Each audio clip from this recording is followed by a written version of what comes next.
¿Qué tal, queridos amigos? Me piden que hable yo de Pegasus, pero se me antoja también hablar de lagartos, porque esto es lo que está de moda, peje lagarto, que sí es peje, pero también es lagarto, como se ha demostrado en los últimos acontecimientos.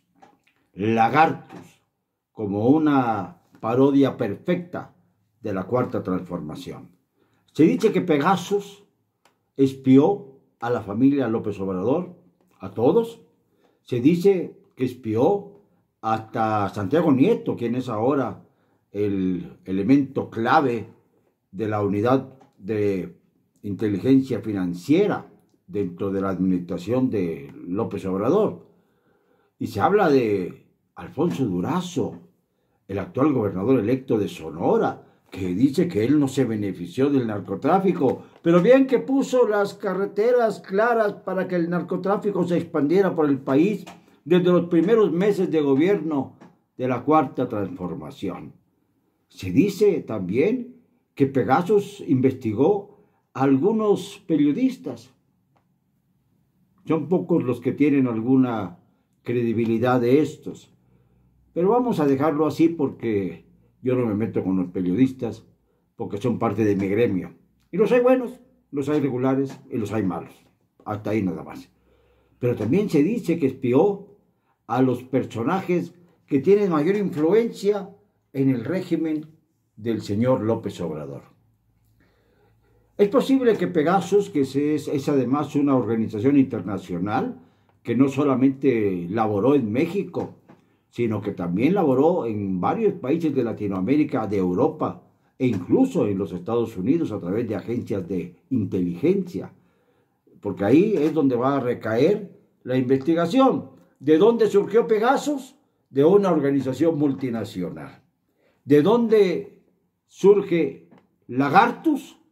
Del meollo mismo del gobierno actual en México. Yo creo que Lagartus le copió perfectamente a Pegasus su estructura para espiar a todos los mexicanos que son incómodos. Ojalá que me tengan en la lista porque me sentiría yo muy mal si no estoy allí. Ojalá que me investiguen, por favor, porque realmente si no se le investiga a un periodista en este régimen que tanto nos ha agredido, es como si pareciera que estuvimos de acuerdo con este régimen tan abyecto. Por favor, investiguenme, pónganme en la lista para sentirme yo que no estoy tan mal en mi camino hacia el ejercicio pleno de la libertad. Pero bueno, lagartos. En todos los tiempos, desde que yo tengo memoria, se ha espiado brutalmente a los que consideran cada régimen sus adversarios. Díaz Ordaz investigó a todos los miembros del Consejo Nacional de Huelga para fraguar su embestida en 1968. Ahí estaba el Batallón Olimpia, que organizó a alguien que fue una leyenda después en el gobierno dentro del sistema político mexicano, incluso cercano, afectuoso cuando quería y duro y estricto cuando así lo pretendía, don Fernando Gutiérrez Barrios. Yo guardo de él lo bueno y me olvido de lo malo, aunque históricamente se recuerda más lo malo que lo bueno. Pero esto ya son cuestiones personales. Lo cierto es que eran espiados todos los mexicanos que tenían alguna relevancia. Sin embargo, nunca tuve acceso yo a los archivos que decían tenía don Fernando. Don Fernando más bien escuchaba, dejaba hablar a sus interlocutores. Era un maestro para sacarle a uno la información, y cuando uno dejaba de hablar con él, cuando se salía de su despacho, uno se preguntaba, bueno, ¿y qué me dijo don Fernando? Más bien, a mí fue a quien sopió. Y esto es lo que era verdaderamente la habilidad del legendario Gutiérrez Barrios, de Veracruz, por cierto, como tantos otros políticos. Luego, pues siguieron en la misma tónica. No me van ustedes a decir que cuando fue secretario de Gobernación en la época de Miguel de la Madrid, el execrable Manuel Bartlett no espió a nadie. Vaya que se espió a todos aquellos que confrontaban al régimen de Miguel de la Madrid, del que dijo debía ser fuerte. Yo le señalé entonces que lo que teníamos que buscar es un presidente legal, que se limitara a sus funciones específicas y no que fuera fuerte para aplastar las voces de la oposición. Esto fue lo que yo dije entonces y lo sigo sosteniendo.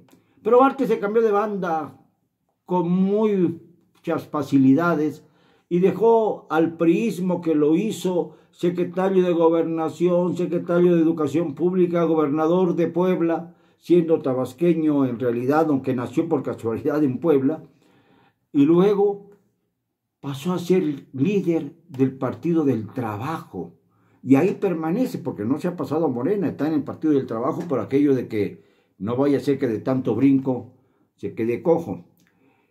Y ahí está Manuel Bartlett, uno de los grandes espías, a través también de José Antonio Zorrilla Pérez, perdón, quien es uno de los elementos más siniestros de la historia reciente de México. Yo lo entrevisté en Santa Marta, Catitla, cuando aún permanecía allí. En 2013 lo llevaron a su domicilio para que cumpliera ahí los 29 años que le faltaban para cumplir su sentencia. Ahora solamente le faltan 21, para ser exactos. O sea que de por vida va a estar con su pulsera, con su tobillera y con todos los aditamentos que tienen, dicen, aquellos que cumplen sentencia en sus domicilios, como es el caso del señor Lozoya Talman. Ahí está. Es el hombre perfecto. Es el hombre que de repente es acusado de todo. Acusan a su madre, acusan a su hermana, acusan a su esposa.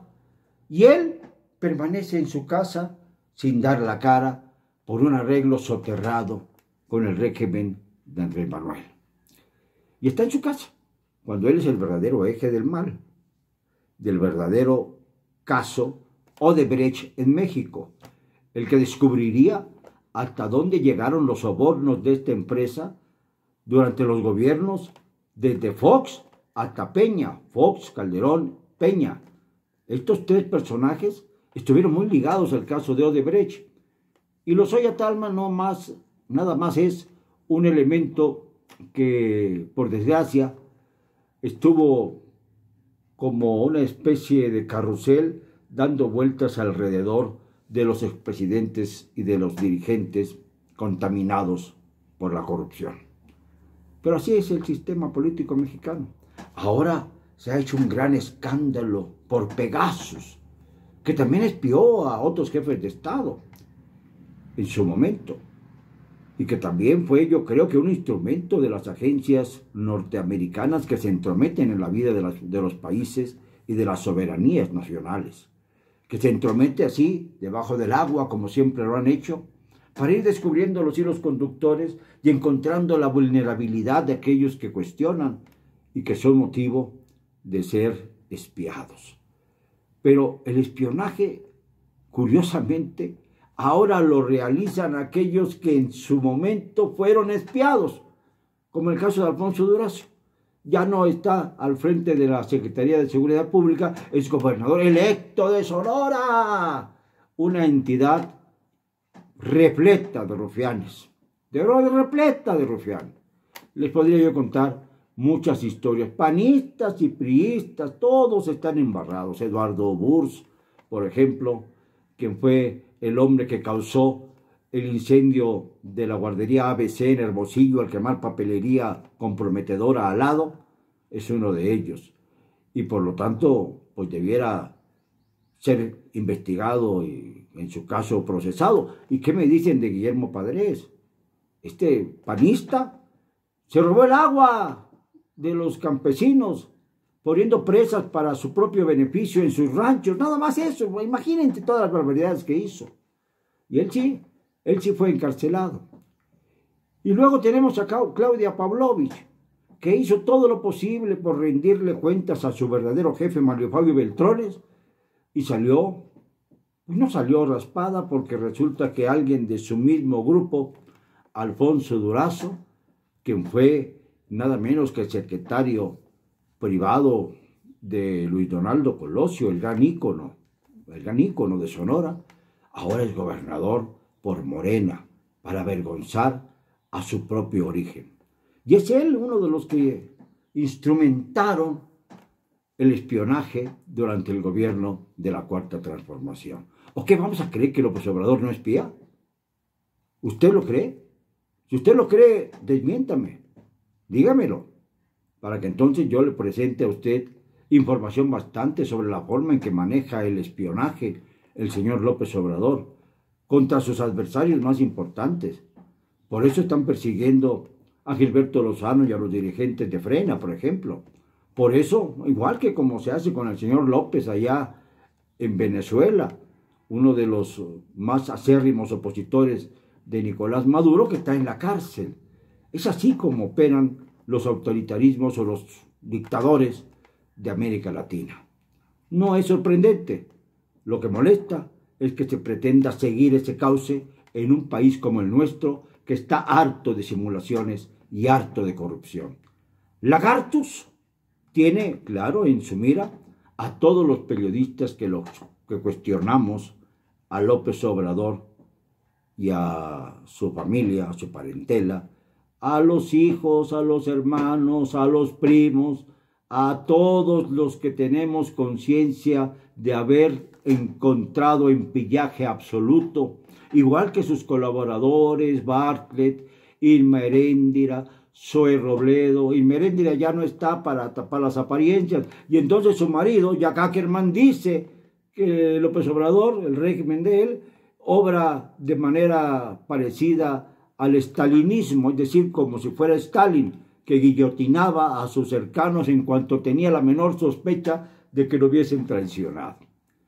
Así se construyen los paralelismos y las historias en un mundo contaminado por la incongruencia, sobre todo por la desconfianza entre unos y otros, por las banderas que surgen de repente tratando de animar el cotarro con más mentiras y con las mismas consignas.